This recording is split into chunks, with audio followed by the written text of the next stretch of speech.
खौफनाक रास्ता, जिसमें देहरादून के दोस्तों का एक ग्रुप घूमने का प्लान बनाता है। ये सभी एक गुफा को देखने के लिए निकलते हैं, लेकिन रास्ते में कई डरावनी वारदात उनके साथ होती हैं। अब वे एक होटल में पहुंच चुके हैं, जहां पर बहुत कुछ उन्हें फिर से डरावना नजर आ रहा है। आइए जानते हैं आगे इस कहानी में क्या हुआ। राज सो रहा था, फिर अचानक खट की आवाज हुई तो उसकी नींद खुली। उसने देखा कमरे में पूरा अंधेरा था।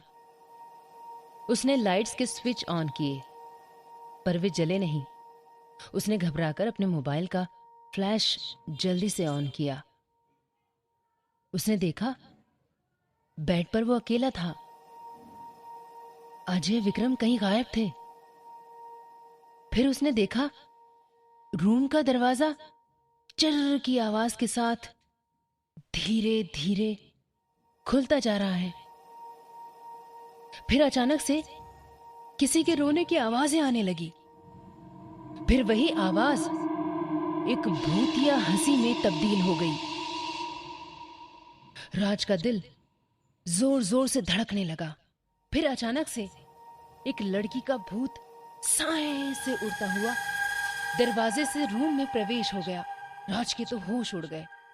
वो पसीने से तर हो गया। वो एक सफेद कपड़े में लिपटी बड़ी भयानक लग रही थी। सफेद चेहरा जो बिखरे हुए काले बालों से ढका हुआ था। आंखें ठीक से नजर नहीं आ रही थी, फिर भी पता चल रहा था कि वे पूरी तरह से काली हैं, जिनमें सफेद पुतली चमक रही है। होंठ काले और कटे हुए, गले में कटे का निशान। ये वही थी जिसे रिंकी ने देखा था। मैं तुम सबको मार डालूंगी भूतिया आवाज में उसने कहा। राज के तो हलक से आवाज ही नहीं निकल रही थी। मैं कब से तुम लोगों के पीछे लगी हुई हूं, तुम लोगों को मारकर अपनी टोली में शामिल करने के लिए। तुम लोगों की कार जब बंद हुई, मैंने की थी। वहीं पर मैंने कार में प्रवेश कर लिया था, पर कार में तुम्हारे उस भगवान के सामने मेरी शक्ति कम हो गई, नहीं तो वहीं मौत के घाट उतार देती सबको। मैंने तेरे शरीर में घुसने की कोशिश की जब तू कार के बाहर खड़ा था, पर पता नहीं क्या हुआ, मैं घुस नहीं पाई। अब मौका मिला है तुझे मारने का। पर क्यों क्यों मारना चाहती हो हमें? बड़ी मुश्किल से राज बोल पाया। चल बता देती हूं, आखिर तू मरने वाला है। सुन, अब मेरा नाम सपना है। 20 साल पहले मैं भी इस होटल में आई थी, ऐसे ही रात को। मैं अकेली थी। मेरा रूम नंबर था 246।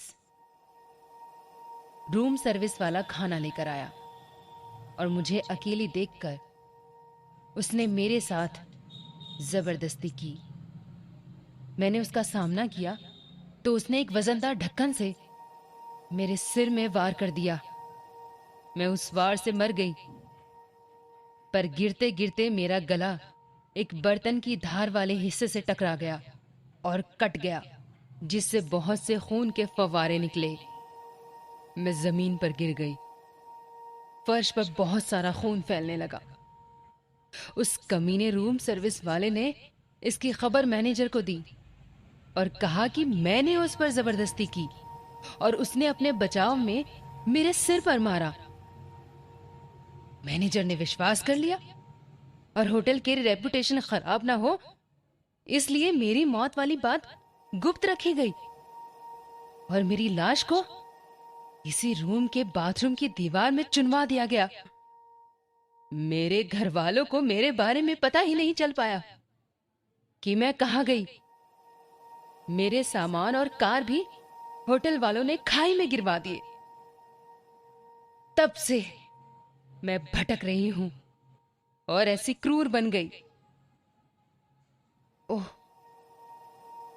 तुम्हारे साथ तो बहुत बुरा हुआ।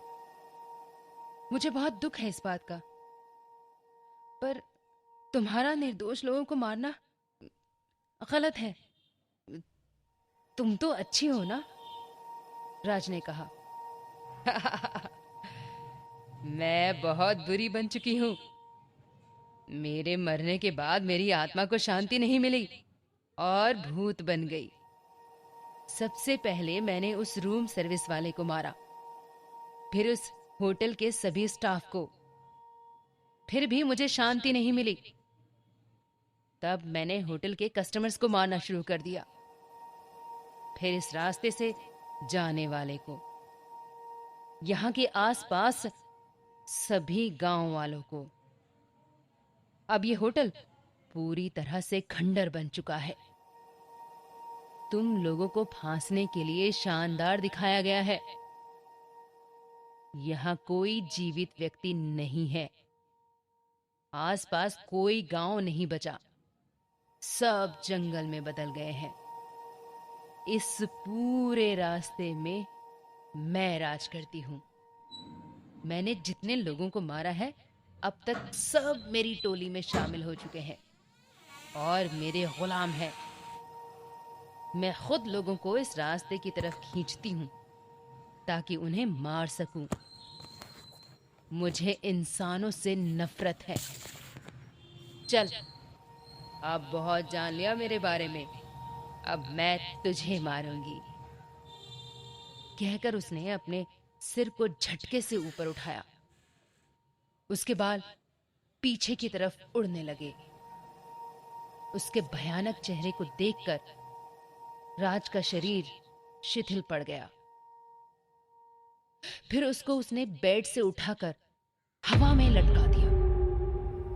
राज का मोबाइल फ्लैश जलता हुआ नीचे बेड पर गिर गया। उसका अपने ऊपर अब कोई कंट्रोल नहीं रहा। उसका हाथ कंधों से पीछे की तरफ मुड़ने लगा। हड्डियों के टूटने की कड़ कड़ आवाज आने लगी। राज जोर जोर से दर्द के मारे चिल्लाने लगा, पर किसी ने उसकी आवाज नहीं सुनी। फिर उसके हाथ टूटकर नीचे की तरफ झूल गए। फिर उसके पैर घुटनों से आगे की तरफ मुड़ने लगे। फिर से हड्डियों के टूटने की आवाज आई। उसके पैर भी टूटकर झूल गए। राज लगातार चीख रहा था, लगातार चीख रहा था। फिर उस भूतनी ने अपनी आंखें राज की आंखों से मिलाकर, जिनमें अब तक आंसू थे, राज की गर्दन को धीरे धीरे पीछे की तरफ मोड़ दिया।